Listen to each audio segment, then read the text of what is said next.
Now to the tragedy in Uvalde. It's been a heartbreaking 3 days, and this story is still unfolding. We want to walk you through the latest news and talk about what's next. We've learned President Biden and the First Lady will be in Uvalde to meet with and console the community on Sunday. Meanwhile, Governor Abbott will provide another update from Uvalde. He'd been scheduled to speak here at the NRA's convention, but he changed those plans last night. And there are major protests scheduled for today during the convention. We're going to talk about that coming up. But first, this morning, we're learning more about one of the victims who survived their encounter with the shooter. We're talking about the gunman's own grandmother who was shot in the head right before the massacre. Prior to the shooting, the suspect sent a text to a girl overseas that he was going to kill his grandmother over an argument they've been having. And moments later, he posted that he had shot her. She was taken to a hospital in San Antonio where she is now recovering.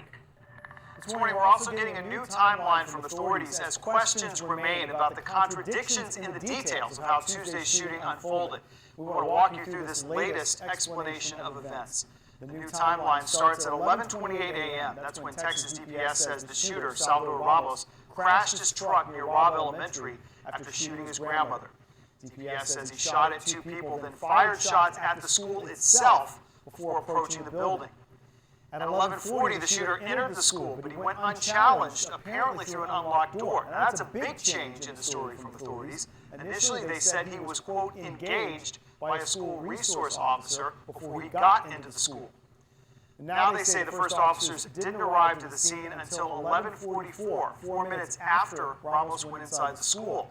Those officers reportedly came under fire and took cover. DPS says at least 7 officers entered the school. They began evacuations and tried negotiations with the suspect. This is when DPS says the shooter was, quote, contained in the classroom. But it wasn't until 12:40, nearly an hour later, when we're told a Border Patrol tactical team shot and killed Ramos. And by then, he'd already killed 19 students and 2 teachers in that classroom. This morning, our team continues to cover this story. Stephanie Whitfield is here in Houston for the protest plan today, and Janelle Bluda is live in Uvalde this morning. Janelle, we will start with you. Good morning, guys. Well, this growing memorial here behind me has become a place where family, friends, even complete strangers can come to grieve together. As you can see, 21 white crosses surround this fountain in the middle of town. They're covered in flowers, candles, toys, and stuffed animals. Each has a name on it, and you can see people have written messages on the crosses to those who died.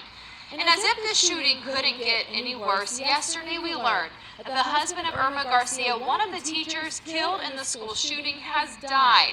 This is video of her husband, 48-year-old Joe Garcia. He was out at the elementary school just yesterday morning, dropping off flowers for his wife's cross at the memorial there. Only hours later, his family tells us he died of a heart attack.